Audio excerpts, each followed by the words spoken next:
Hey everybody, it's Steven from Asian Boss. With the whole world seemingly on lockdown, there's a lot of panic and misinformation that's going around about the coronavirus. South Korea is widely acknowledged for having had one of the best responses to contain the pandemic. And yes, everybody here is wearing a mask. It's probably not an exaggeration to say that it is one of the safest countries to be in right now, relatively speaking, of course. If you're wondering what it is that Korea has done that was so effective, and also want to get the most accurate information on the coronavirus, today we've come to Korea University Guro Hospital to talk with the most prominent coronavirus expert in the country. He's waiting for us as we speak, so let's go ask him as many questions as we can. 오늘 이렇게 시간 내주셔서 정말 감사합니다, 교수님. 우선 간단하게 본인 소개 좀 부탁드려도 될까요? 예, 제가 이제 근무하고 있는 직장은 고려대학교 의과대학 서울에 있습니다. 구로병원의 감염내과 교수로 있습니다. 제가 이제 감염내과 의사가 된 지는 이제 1990년부터 한 30년 됐습니다. 그러니까 30년 동안 여러 가지 그 중요한 감염병들, 결핵, 에이즈, 홍역, 그리고 2003년 사스, 2009년 신종 인플루엔자 팬데믹, 또 2014년 이볼라, 2015년 머스 아웃브레이크까지 다 경험해서 이번 30년 동안 쭉 경험한 것 중에 이번 코비드 19 팬데믹이 사실 가장 어려운 과제가 된 것 같습니다. 그럼 코로나 바이러스에 대해서 지금 어떤 일을 하고 계신가요? 코비드 19 환자들이 이제 의심 환자들이 병원에 오기 때문에 그런 환자들을 일부 보고 있고 또 입원 환자도 보고 있고 감염내과에 여러 스태프들이 있는 중에 제가 가장 시니어여서 방송에 나가서 텔레비전 나가서 이 코로나19 이 감염에 대한 정확한 정보를 국민한테 전달하고 또 기자를 통해서 또 정보를 전달하고 있습니다. 이제 그럼 전문가 입장으로 봤을 때 이 코로나19가 어디서 지금 시작된 거고 이게 지금 왜 이렇게 전염성이 높고 치사율이 높다고 생각을 하시나요? 2019년 12월에 이제 중국 후베이성 우한시에서 원인 모르는 폐렴, 계질성 폐렴 환자들이 많이 생기고 사망자가 생겼습니다. 근데 그것이 중국 정부가 알아채고 세계보건기구에 보고한 것이 2019년 12월 31일입니다. 지금 어떻게 보면 3개월도 안 됐죠. 두세 달 동안 우리가 연구한 바에 의하면 원래 이제 박쥐가 갖고 있던 코로나 바이러스인데 그것이 우한에 있는 생동물 시장 거기에서 처음 인체 감염이 돼서 물론 중간 매개 동물 숙주가 이제 그 천산갑이라고 하는 판골린이라는 얘기도 있고 뱀이라고 하는 얘기도 있는데 아직 확실치는 않습니다. 어쨌든 이 사스 코비2라고 하는 지금 코로나19의 원인 바이러스가 박쥐에서 뱀인지 천상갑인지 모르지만 중간 매개 동물을 거쳐서 인체 감염이 와서 지금 같은 이제 중증 폐렴으로 와서 사망률이 2 내지 3%인데 이거 사람으로서는 이거 처음 맞닥뜨리는 신종 코로나 바이러스죠.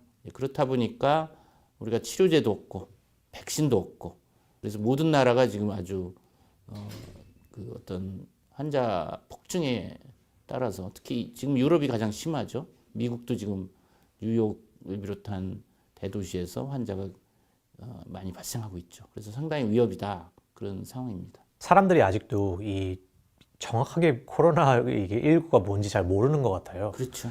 이 치사율의 데이터가 어떻게 되나요, 지금? 이게 나라마다 다릅니다. 치사율은. 왜냐하면 이제 같은 바이러스지만 그 나라의 방역 시스템, 그 나라의 의료기관의 치료 수준, 또 그 나라의 연령 분포. 그러니까 고령자가 많은 이태리는 8, 9% 굉장히 높거든요. 나이 별대로 이거를 좀 구분을 해주실 수 없나요? 예를 들어서 20대, 30대 아니면 30대에서 40대. 제가 이제 수치를 가져왔는데 3월 24일이지 않습니까 지금? 예. 지금 수치를 보면 대한민국에서 8,961명의 환자가 있고 111명이 사망을 했습니다. 그리고 3,160명이 회복을 했어요.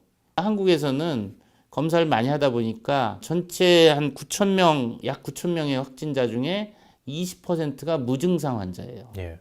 그러다 보니까 전체적인 규모를 우리가 잘 알고 있죠. 어느 나라보다. 그래서 나이대별로 나눠보면 80대 이상이 11.6% 치사율입니다. 한국에서. 70대는 6.3%, 60대가 1.5%입니다. 50대가 0.4%. 그리고 이제 젊은 건강한 사람들이 이제 굉장히 관심 있을 텐데 한국에서는 40대에 한 명, 30대에 한 명이 사망했는데 40대에서는 치사율이 0.1%, 30대도 0.1%입니다. 근데 지금 20대, 10대는 없어요, 사망자가. 그러니까 어떻게 보면은 한국에서도 사망자의 90%는 60세 이상의 고령자에서 발생하고 있는 거죠. 그럼 이 바이러스가 왜 고령자한테만 이렇게 위험한 건가요? 신종 바이러스이기 때문에 백신도 없고 치료제도 없기 때문에 오로지 바이러스 감염됐을 때 싸울 수 있는 무기는 본인의 면역 방어 시스템이에요. 그러니까 10대, 20대, 30대, 40대까지는 가볍게 앓고 뭐 1, 2주 정도 몸살 감기로 앓고 대부분 낫게 되죠. 그럼 이제 증상이 아예 없을 수도 있고. 없을 수도 있고. 지금 우리나라 한국 자료 보면 전체 9천 명 중에 20%가 증상이 없어요. 이게 이제 함정이죠, 어떻게 보면. 증상이 없으면서도 전염성이 있기 때문에 이게 함정이라는 거죠. 그런데 60세 이상을 넘어가면은 면역이 노화가 됩니다. 임뮨 세네센스라고 하는데 특히 80대 이상 되면은 우리가 암 환자처럼 면역이 비유하자면 암 환자 면역 떨어지잖아요. 예. 그런 것처럼 80세 이상이 되면 급격하게 면역이 떨어집니다. 그러다 보니까 바이러스가 80대, 70대에 침투하면은 제대로 이겨내질 못하고 압도돼 가지고 바이러스가 폐렴이라든지 또 그 전신에 이제 염증을 일으켜서 이 고령자에서는 중증 질환으로 가고 또 위중한 크리티컬한 컨디션으로도 가고 사망 위험이 높은 거죠. 또는 만성 기저질환, 소위 이제 크로닉 메디컬 컨디션을 갖고 있는 분들인데 이분들은 뭐 60세 미만이라도 만약 심혈관 질환, 심장 혈관 질환이 있거나 만성 폐 질환이 있거나 당뇨병이 있거나 담배 많이 피는 사람들. 왜냐면 호흡기에 담배 피면 호흡기에 니코틴이 많이 끼면서 이 호흡기가 상처 나고 그래서 담배 피는 사람도 중증으로 가고 뭐 그게 아니더라도 뭐 그 면역 억제제, 스테로이드라든지 항암제 쓰는 사람들도 위험합니다. 그러면 이제 한번 걸렸어요. 난 다음에 또 걸릴 수 있는 건가요? 네. 지금 그게 이제 굉장히 두려운 거죠. 지금 아직 모르는 부분이 많아요. 보통 우리가 어떤 병에 걸리고 나면 항체가 생깁니다. 대개 2주 정도 되면 항체가 생겨요. 그 다음에 같은 병에 안 걸려요. 지금 코로나19의 경우는 코로나19를 걸리고 나서 회복을 해서 퇴원했어요. 근데 한 5일 내지 7일 뒤에 다시 증상이 나오고 바이러스가 또 나오는 그런 재발 사례들이 있거든요. 그런 경우들이 가끔 있습니다. 그러면 이 코로나19라는 게 어떻게 걸리는 거예요? 예를 들어서 사람들의 인식은 이게 내가 숨만 내쉬어도 걸린다. 아니면 이게 무슨 어떤 내 얼굴에 재채기를 해야지만 걸리는 거다. 되게 이제 크게 세 가지입니다. 이 주로 이게 호흡기로 바이러스가 들어와서 염증을 일으키면서 열이 나고 기침하고 호흡곤란이 있고 이게 이제 주증상인데 예. 그러면 환자가 이제 기침 재채기를 하면 드랍 플래시라고 비말이라는 게 이렇게 나옵니다. 침 튀기는 거잖아요. 예, 침 튀는 건데 그 비말이라는 거는 그 침방울이 5마이크론보다 큰 거를 드랍플렛 비말이라고 합니다. 그 안에 수많은 바이러스가 포함되어 있죠. 침방울에. 그 환자로부터 나오는 침방울에. 근데 이제 5마이크론보다 크다 보니까 이게 기침 재채기를 하면 이렇게 포물선을 그리면서 1m 이내 아니면 멀면은 뭐 2m 이내에 떨어지죠. 그러면 눈이나 코나 입의 점막으로 바이러스가 침투하는 거예요. 눈으로도 들어갈 수가 그렇죠. 있는 거네요. 네, 점막으로. 소문에 뭐 쳐다만 봐도 걸린다라고 하는데 그건 잘못된 정보고. 아니면 그냥 공기로 이렇게 그 사람이 지나갔는데 네. 그 다음에 한참 있다가 지나가면 뭐 걸린다 약간. 그건 이제 공기는 좀 다른 거라 이제 다시 설명을 드릴 텐데 네. 가장 흔한 거는 이렇게 비말로 기침 재채기로 전파하는 게 하나고 두 번째는 그 콧물 재채기가 있으면 우리가 손으로 이렇게 비비잖아요. 알게 모르게 무의식적으로. 그럼 손에 콧물이 묻으면서 바이러스가 묻는단 말이에요. 예. 그럼 그걸로 제가 악수를 한다. 그러면 이제 악수를 통해서 접촉 전파가 되는 거죠. 이게 두 번째고, 또 하나는 제가 이제 환자가 기침재채기를 하면 그 비말이 이런 탁자라든지 또 아니면 손잡이라든지 컴퓨터 키보드라든지 이런 데 묻어요. 그러면 이 짧으면 수시간, 길면 3, 4일 그 이상 장기간 3, 4일 살아 있어요. 네. 예를 들어서 이런데 이제 누가 이렇게 만졌어요. 네. 그럼 이게 며칠 동안 가나요, 이게? 이런 탁자는 한 3일 정도 가죠. 종이나 이런 옷 같은 텍스타일에 바이러스가 묻으면 생존 기간이 좀 상당히 짧아요. 한 몇 시간이면 그럼?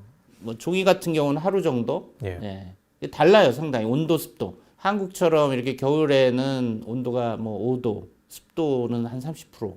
이럴 때는 바이러스가 오래 간다는 거죠. 이 탁자 표면에서 뭐 5일, 7일까지도 갈 수가 있어요. 그 몇 시간 뒤에 이제 지나가는 사람이 손에 묻으면 손에 바이러스가 또 묻겠죠. 아직 살아 있으니까.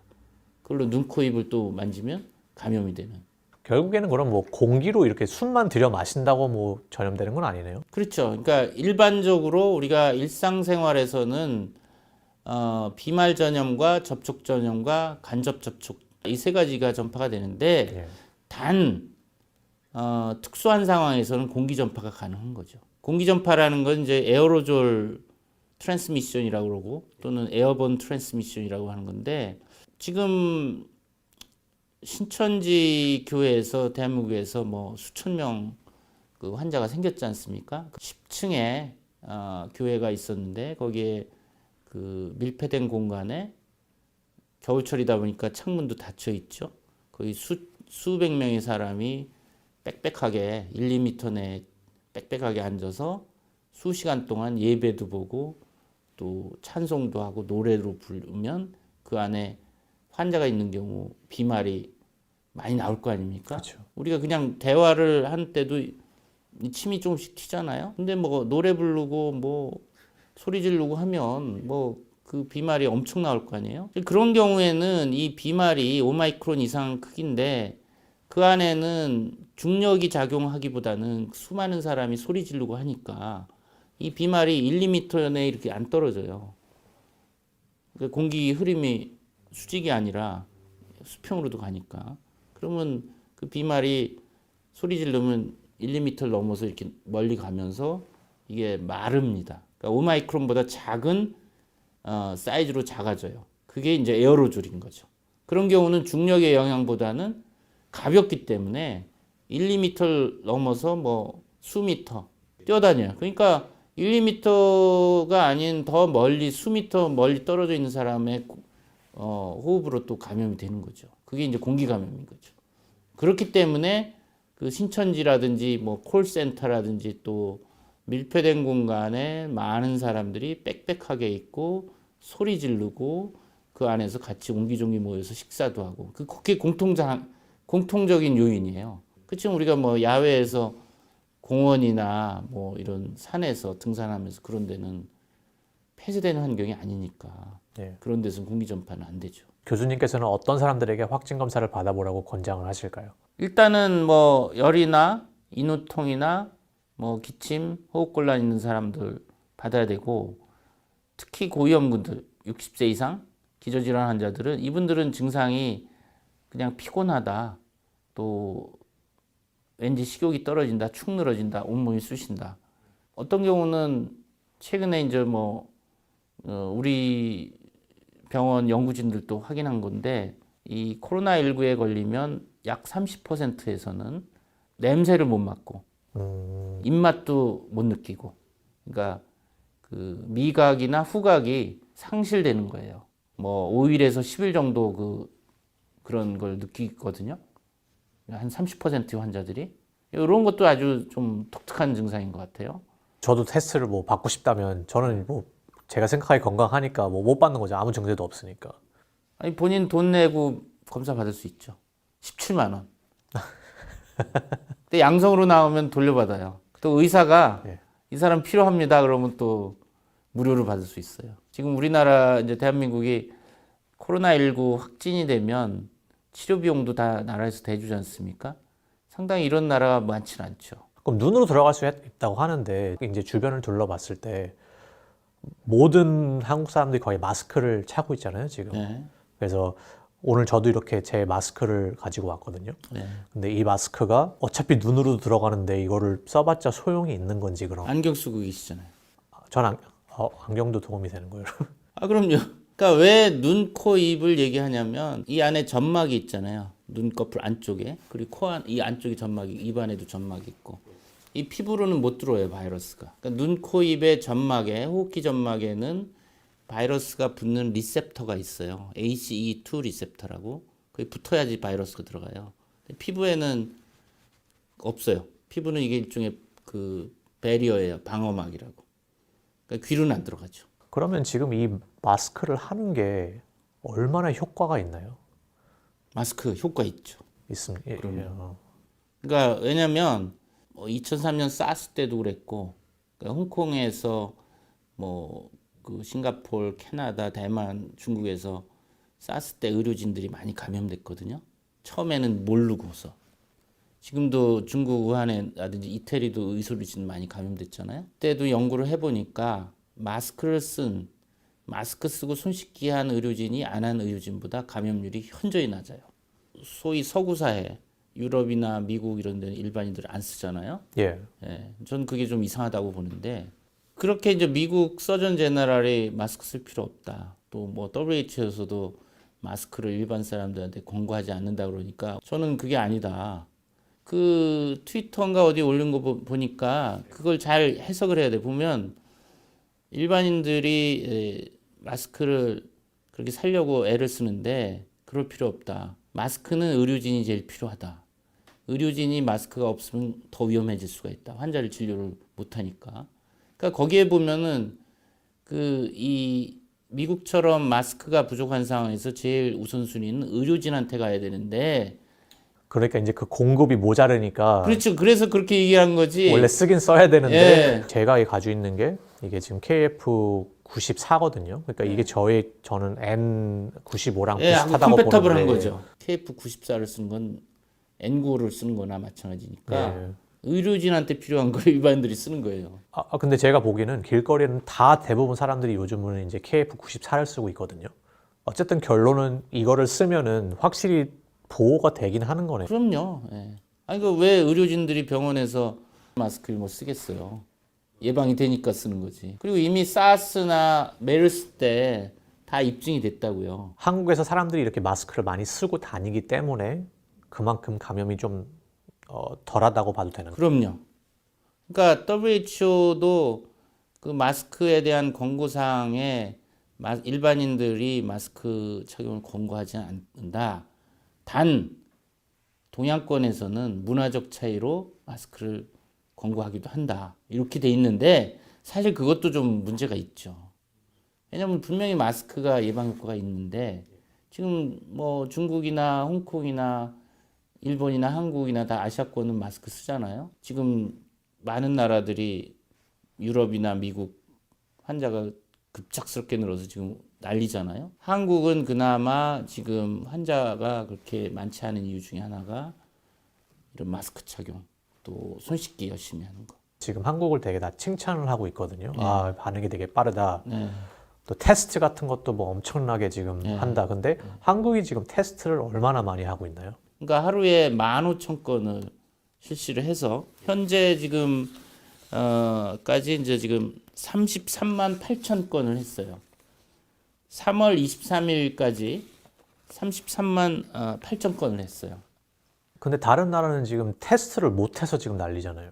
근데 왜 한국이 어떻게 이렇게 빨리 테스트를 거의 30만 건을 넘게 할 수 있었나요? 한국이 왜 이러냐면 2009년 신종 인플루엔자 팬데믹을 겪었고 또 2015년 5년 전에 머스 아웃브레이크를 겪어서 많은 국민들이 그 교육을 받았어요. 그 교훈을 얻었다고요. 그걸 겪으면서 손 씻기와 마스크 착용이 예방이 되는구나. 머스 아웃브레이크 때 그때 이미 우리는 진단 키트를 빨리 개발해서 사용하는 것이 중요하다라는 걸 알고 있었어요. 제가도 뭐 머스 아웃브레이크 때 그 국가적인 래피드 리스폰스 팀장으로 이제 그걸 직접 방역의 일선에 있었는데 그때도 제가 제일 중요한 거는 우리가 백신이나 치료제는 개발할 수 없어요, 초기에. 그렇지만 진단키트는 PCR이라고 하는 아주 우수한 분자진단 검사법이 있기 때문에 제일 먼저 강조한 것은 진단키트를 빨리 개발해서 널리 배포하는 것이다. 왜냐하면 환자가 열이 나고 기침하고 의심 왔는데 코로나19인지 아닌지를 알아야 예. 환자를 격리하고 치료하고 또 그 사람이 돌아다닌 그 동선을 따라서 접촉자를 또 찾아서 증상 있으면 검사하고 또 격리하고 이게 방역의 핵심이거든요.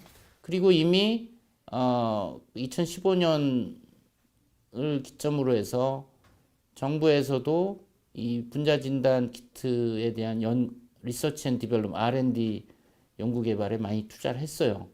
또 중요한 거는 이 분자진단 회사들, 키트를 만드는 회사들이 이게 돈이 된다는 걸 아니까 투자를 하는 거예요. 그게 어떻게 보면 자본주의의 위력인데 경쟁 체제 하에서 이윤을 남긴다. 가장 동기부여가 강한 거죠. 그러면 지금 다른 나라들이 이렇게 반응하긴 좀 늦은 거네요. 어떻게 보면 이런 인프라가 그렇죠. 안 잡혀 있으니까. 예. 머스는 주로 사우디에서 2012년 이후에 중동에서 계속 일종의 풍토병처럼 계속 생기지만 중동 이해에서 이 머스 아웃브레이크를 크게 경험한 나라는 한국이 유일해요. 그때 186명이 감염돼서 38명이 사망을 했어요. 그러니까 한국은 어떻게 보면 그때 곤욕을 치렀지만 어려움을 겪었지만 그것이 약이 된 거죠, 지금은. 한국, 싱가포르, 대만, 홍콩이 공통적으로 잘하는 이유, 선방하고 있는 이유 중에 하나가 홍콩, 싱가포르, 대만도 2003년 사스 때 큰 곤욕을 치러서 이미 이런 코로나19 유행이 벌어지면 병원도 문제고 일반 시민들도 많이 희생된다는 걸 알고 있어서 이미 그런 경각심이 있는 거예요. 교훈이 있는 거죠. 그럼 현재 상황은 지금 어떤가요? 현재 수준에서는 세계 어느 나라보다 한국이 잘 컨트롤하고 있는 거죠. 예. 그렇지만 이것이 끝난 게 아니다. 아직도 위협이 있다. 지금 이제 문제가 되는 거는 유럽이나 북미, 그러니까 미국에서 그 한국 사람들과 외국인들이 들어오면서 감염돼서 들어오는 환자들이 늘고 있어요. 이제는 반대로. 예, 역유입. 예. 그래서 이제 인천공항에서 하루에 진단되는 그 코로나19 환자들이 상당히 많단 말이에요. 아, 그럼 지금 인천 공항에서도 이거를 지금 다 막고 있나요, 지금? 유럽에서 입국하는 모든 사람은 확진 검사를 해요. 3월 20일부터 유럽에서 입국하는 그 내외국인은 다 검사를 한단 말이죠. 그래서 하루에 지금 우리나라에서 확진되는 코로나19 환자의 20% 정도가 외국에서 들어오는 케이스들이에요. 사례들이에요. 그 검사를 하면 그 결과 양성, 음성 나오는 데까지 그 결과가 얼마나 걸리나요, 시간이? 보통 6시간 걸리는데 지금 워낙 많은 사람을 한꺼번에 검사하다 보니까 그 임시 시설에 이제 하루 정도 대기하면서 결과를 그 다음 날 통보를 받아서 이제 결정을 하는 거죠. 그러니까 이제 양성이면 중환 환자들은 병원으로 가고 경환 환자들은 생활치료센터로 가고 음성이면 집에 가서 2주간 자가격리를 하죠. 근데 이제 우리가 자가격리 어플리케이션을 깔아줘요. 스마트폰에다. 자가격리 어플리케이션을 깔고 집에 있으면 그 위치 추적이 됩니다. GPS가. 벗어나면 이게 이제 그 경보음이 울려서 이제 벗어났다. 자가격리를 이탈했다. 그리고 증상을 앱의 어플리케이션에 하루에 2번 입력을 해야 돼요. 열이 있는지 뭔지. 왜냐하면 자가격리자 중에 2주 동안 잠복기에 있는 사람들은 증상이 시작할 수가 있거든요. 그러니까 그 어플리케이션에 또 그 증상을 넣는 거죠. 그러면 이제 그 모니터하고 있는 사람들이 만약 이걸 입력을 안 하면 이 사람 뭔가 자가격리 안 한다. 연락을 하게 되죠. 저는 그렇게까지 하고 있는지 몰랐거든요. 물론 이제 인권 문제도 좀 있습니다. 위치 추적하는 거를 그게 맘대로 해도 되냐. 물론 뭐 아마 동의를 받겠죠, 뭔가. 왜냐면 컨센트를. 미국 같은 데서는 절대 안 될 것 같은데. 그렇죠. 그러니까 이게 지금 코로나19 유행을 봐도 각국이 하는 대응 방식이 다르다, 굉장히. 컬처와 그 나라의 전통과 트레디션과 한국은 그런 동양권의 문화가 있잖아요. 또 중국은 중국대로 강력한 문화가 있고 중국은 더 하잖아요. 그렇기 때문에 어떻게 보면 지금 통제되고 있는 거라고도 볼 수 있고. 지금 한국에 있는 모든 시민들이 지금 뭐 학교도 다 이제 개학도 연장되고 사회적 거리 운동을 이제 정부가 직접적으로 이제 뭐 문자도 보내고 그렇게 하잖아요. 그게 지금 얼마나 잘 실행되고 있다고 보시나요? 20일, 요 며칠 전부터 국무총리가 이제 특별 담화문을 해서 사회적 거리두기를 강력하게 권고를 하고 있어요. 그러니까 종교시설하고 또 유흥시설, 술집 뭐 이런 거, 그 다음에 실내 체육시설 이 세 군데를 지난 20일부터 2주 동안 문을 닫아라라고 강력하게 권고만 한 거지 강제사항이 아닙니다. 뭐 5, 60대 이상 나이 든 사람들은 잘 지킵니다. 근데 이제 문제는 10대, 20대 지키기 어려워요. 왜냐하면 10대 같은 경우는 대한민국에서는 교육이 제일 최고거든요. 아무리 아프고 열나고 힘들어도 학교 가야 되고 학원 가야 돼요. 지금 학교는 개학을 연기했어요. 초중고등학교. 이 코로나19 때문에. 근데 아이들은 저녁에 학원을 간단 말이에요. 그러니까 학교를 아무리 폐쇄하고 있어도 저녁에 학원 가가지고 지금 뭐 지난 주말만 해도 한 90%의 학원이 문을 열었다고 합니다. 뭐 이게 동양권에 특히 그 대학을 잘 가는 것이 인생을 결정하기 때문에 특히 고등학교 학생들은 학원에 가서 또 저녁에 좁은 공간에서 공부하면서 접촉을 많이 한다는 것이고 20대는 또 강남에 이제 클럽을 뭐 금요일이나 토요일 날 간단 말이에요. 아랑곳하지도 않고 마스크 쓰지 않죠 당연히. 그 밀폐된 공간에서 뭐 춤도 추고 술도 마시고 왁자지껄 떠드니까 잘 안 지킨단 말이에요. 뭐 PC방, 노래방. 사실은 이 10대, 20대 특히 우리나라에서 코로나19 환자의 약 30%가 20대에서 발생하고 있어요. 굉장히 독특한 현상이죠. 그 전문가로서 교수님의 입장은 코로나19가 언제까지 이제 이게 계속 갈 거라고 보시나요? 왜냐하면 어떤 사람들은 뭐 이제 이게 여름이 되고 날씨가 따뜻해지면 더 줄어들 거다. 네. 그리고 이게 계속 갈까요? 아니면 이게 정말 저희가 이제 이걸 아예 없앨 수 있나요? 상당히 뭐 이제 중요한 가장 많은 듣는 질문입니다. 최근에. 지금 전망이 쉽지가 않아요. 단기간에 안 끝나는 거 확실한 거고. 그럼 이게 아예 없어진다거나 그런 희망은 없는 건가요, 지금? 그러니까 이제 몇 가지 시나리오가 있을 수가 있는데 첫 번째 우리가 가장 베스트 케이스 시나리오는 2003년 사스 때 2002년 11월부터 이제 중국 남부 광동성이 시작돼서 홍콩으로 환자가 와서 이제 전 세계 여행객을 통해서 전 세계 퍼져서 한 8천여 명이 감염되고 774명이 사망했어요. 그러니까 치사율이 9.6% 정도 됐죠. 7월 초에 끝났어요. 사스는. 그러니까 지금 이 코로나19도 사스와 유사한 신종 코로나 바이러스이기 때문에 우리가 기대하건대는 그때처럼 열심히 각국이 방역을 해서 7월 또는 뭐 8월에 끝나는 시나리오가 가장 희망적인 시나리오예요. 그리고 다시는 인류한테 감염을 안 시키는 것. 그 가능성도 있어요. 근데 그럴 확률이 몇 퍼센트 정도 된다고 생각하세요, 현재? 그때보다는 뭐 낮아서 한 10%? 10% 정도. 그보다 미만이겠죠.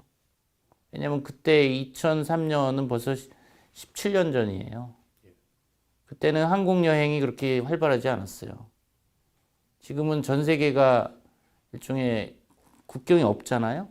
또 하나 시나리오는 지금 얘기한 대로 일단은 뭐 여름까지 유행하고 일단 북반구는 끝난 다음에 이제 남반구로 가는 거예요.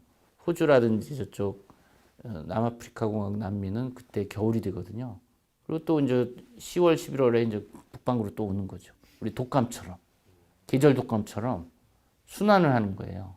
세 번째는 우리가 이제 운 좋게 백신을 개발해서 백신을 접종해서 이제 전 인구도 와서 우리가 이제 초년도를 1980년도에 백신 접종으로 지구상에서 소멸시켰듯이 백신이 아주 효과적인 백신이 나온다면 그걸 접종을 해서 유행하지 않게 끝내 종식시키는 그것도 하나의 시나리오긴 한데 가장 야심차면서도 달성하기 쉽지 않은 시나리오죠. 이거 백신이라고 하시면 지금 이 백신 개발이 어디까지 와 있는 상태이고 이게 지금 이제 나와서 시장에 나와서 대중들이 이거를 다 접종을 받을 때까지 시간이 얼마나 걸릴까요? 이 타임 프레임을 좀 주시면.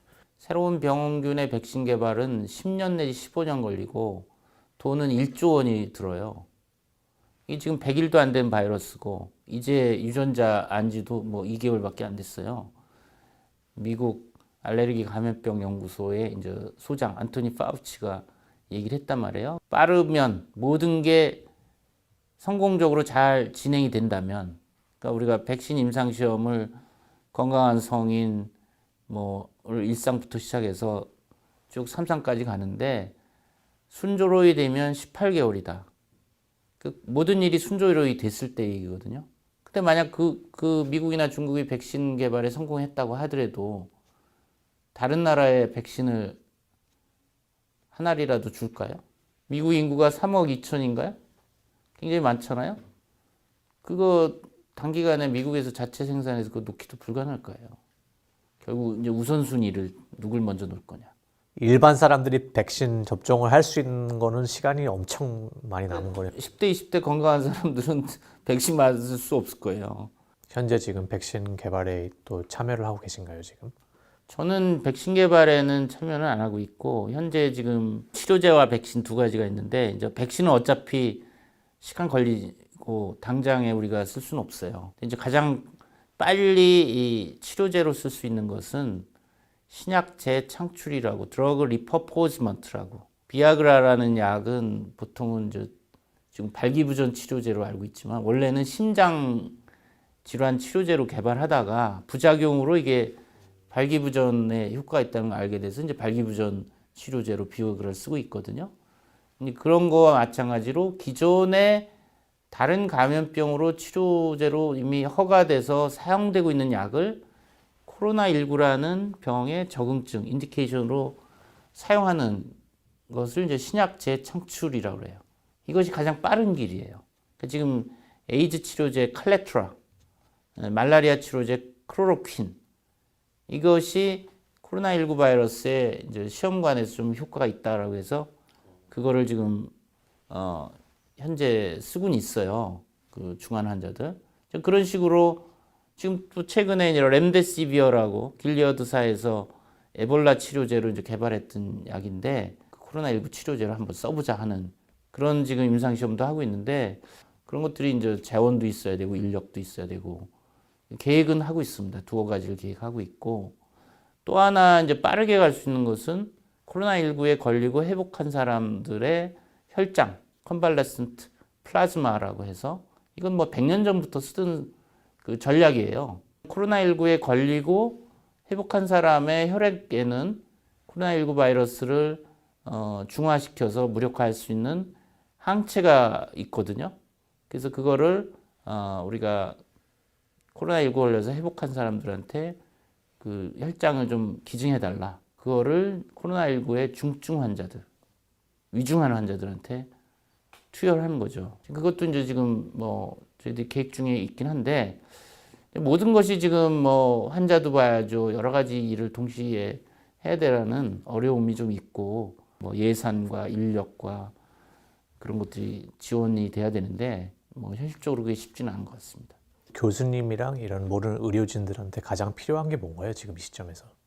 사실 뭐 의사들이야 기본적으로 환자 아픈 사람들을 치료하고 살린다라는 이제 책임감과 사명감이 있기 때문에 버티는 건데 사실은 지금 고민이 많죠. 현장에 의료진들도 벌써 2달이 넘으니까 상당히 피로감도 있고 이 일반인들이 느끼는 피로감 이상이죠. 이건 상당히 예, 환자를 보면서 내가 걸릴 수도 있다라는 거. 뭐 의사들한테 필요한 거는 사실 지금 휴식인데 휴식이 없죠. 휴식할 수가 없죠, 사실은. 일선에 이제 전쟁터에서 바이러스와 싸우는 병사인데 뭐 전쟁 중인데 어떻게 휴식이 있을 수 있나요? 그런 것이 어려운 것 같아요.